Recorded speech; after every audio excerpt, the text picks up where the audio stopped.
مخیر حضرات کی جانب سے نوبیاہتا جوڑوں کے لیے جہیز کا اہتمام بھی کیا گیا۔ کیمرہ مین طاہر مغل کے ساتھ محمد مظہر اقبال، ARY نیوز، لاہور۔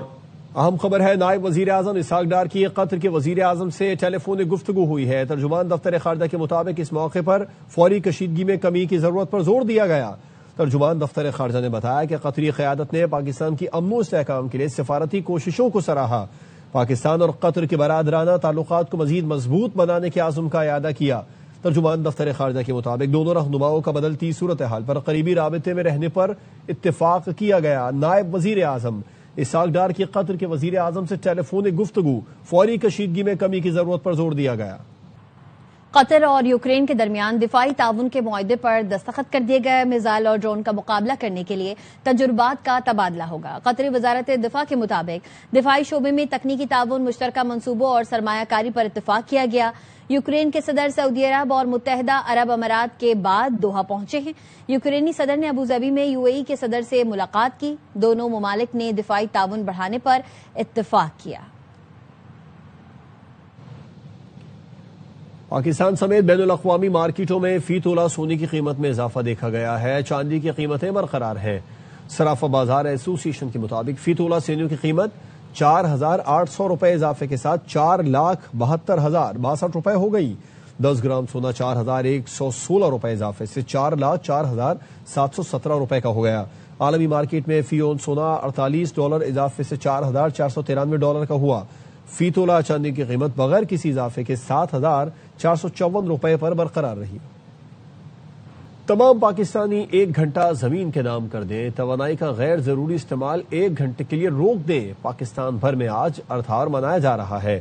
سیاسی قیادت، سماجی کارکنوں نے اپیل کی ہے کہ عوام رات 8:30 بجے سے 9:30 بجے تک توانائی کا غیر ضروری استعمال روک دیں، صرف انتہائی ضروری بتیاں روشن رکھیں اور زمین سے محبت کا ثبوت دیں۔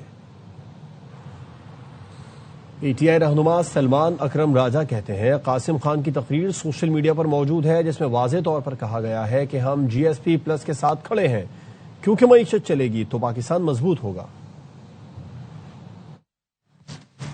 پاکستان تحریک انصاف غریب کی جماعت ہے، غریب پرور جماعت ہے۔ ہم جانتے ہیں کہ غریب کا مستقبل، غریب کی روزگار فیکٹریوں سے منسلک ہے۔ معیشت چلے گی تو پاکستان مضبوط ہے، پاکستان کا غریب مضبوط ہے۔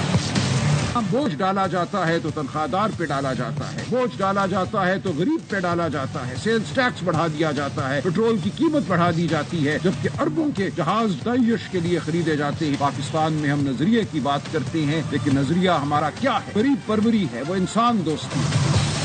قاسم خان کی تقریر سوشل میڈیا پہ آپ کو مل جائے گی۔ آپ سن سکتے ہیں کہ اس میٹنگ میں قاسم خان نے کیا کہا۔ واضح الفاظ میں یہ کہا کہ ہم GSP+ کے ساتھ کھڑے ہیں، پاکستان کو GSP+ کی ضرورت ہے۔ پہلے ٹائیگر فورس تھی، اب ایک اور آ رہی ہے۔ سنا ہے وہ بانی PTI کو رہا کرائے گی۔ کیا اڈیالہ جیل پر حملہ کرنے کا منصوبہ ہے؟ گورنر خیبر پختونخوا فیصل کریم کنڈی کہتے ہیں وہ باتیں ختم ہو چکی ہیں، یہ صرف ثوابی کراس کر کے دکھا دیں۔ بانی PTI کے بیٹے نے جنیوا میں جو گل کھلائے انہوں نے ثابت کر دیا کہ وہ انہی کے بیٹے ہیں۔ پہلے ٹائیگر فورس کی ایک اور فورس آ رہی ہے جو سنے ان کے بانی چیئرمین کو رہا کری، ان کے باقی تو لیڈران میرے خیال میں ناکام ہو چکے ہیں، لیکن اس کے اغراض و مقاصد تو بیان کر دیں کہ وہ جا کے اڈیالہ پہ حملہ کریں گے۔ اسلام آباد کی طرف اس دفعہ چڑھائی کر کے ذرا تجربہ کر لیں، پھر پتہ چل جائے گا کہ ان میں کتنا دم ہے، کتنا خم ہے۔ وہ باتیں اور وہ ڈائلاگ ختم ہو چکی ہیں، ثوابی کراس کر کے دکھا دیں۔ عمران کے بیٹے کا آپ دیکھیں کہ اس نے جو جا کر وہاں پر جو گل کھلائے ہیں، اس نے ثابت کیا کہ وہ واقعی عمران کا بیٹا ہے۔ کراچی سے اہم خبر ہے جہاں پر FIA امیگریشن کی جناح انٹرنیشنل ایئرپورٹ پر کارروائی، جعلی تعلیمی اسناد پر شمالی قبرص جانے کی کوشش ناکام بنا دی گئی ہے۔ ڈپٹی بیورو چیف کراچی محمد صلاح الدین سے اس بارے میں تفصیلات جان لیتے ہیں۔ صلاح الدین، ترجمان FIA نے مزید کیا بتایا؟ لیکن بالکل یہ FIA امیگریشن کی جناح انٹرنیشنل ایئرپورٹ پر کارروائی ہے۔ 2 مسافروں کو جعلی اسناد پر جانے کی کوشش ناکام بنا دی ہے۔ مسافر مہران انجم اور جہازیب ان کو روکا گیا۔ دونوں مسافر نارتھ سائپرس کے لیے سفر کر رہے تھے۔ دونوں نے میٹرک انٹر کی جو ہے وہ اسناد پیش کی گئی تھی، لیکن جانچ کے دوران دستاویزات مشکوک پائی گئی تھی۔ دوران تفتیش دونوں مسافر تعلیمی ریکارڈ ثابت نہ کر سکے تھے۔ دونوں نے اعتراف کیا کہ انہوں نے کبھی تعلیم حاصل نہیں کی تھی۔ جعلی اسناد ایجنٹ کے ذریعے تیار کروائی گئی تھی. ایجنٹ کو 25 لاکھ روپے ادا کیے گئے تھے. معاملہ منظم فراڈ اور جعلی دستاویز کے استعمال کی نشاندہی کرتا ہے. ترجمان کے مطابق مزید کارروائی کے لیے AHTC کراچی کے حوالے کر دیا گیا ہے. آپ کا شکریہ صلاح تفصیلات کے لیے. ESL سیزن 11 کے لیے کراچی کنگز اور گوبیز پینٹس کے مابین شراکت داری کا باقاعدہ آغاز ہو گیا ہے. لاہور میں تقریب کے دوران کراچی کنگز کے صدر سلمان اقبال اور گوبیز پینٹس کے اونر عمر آصف ملک نے مفاہمت کی یادداشت پر دستخط کیے. تفصیلات جانتے ہیں الماس احمد خان کی رپورٹ میں.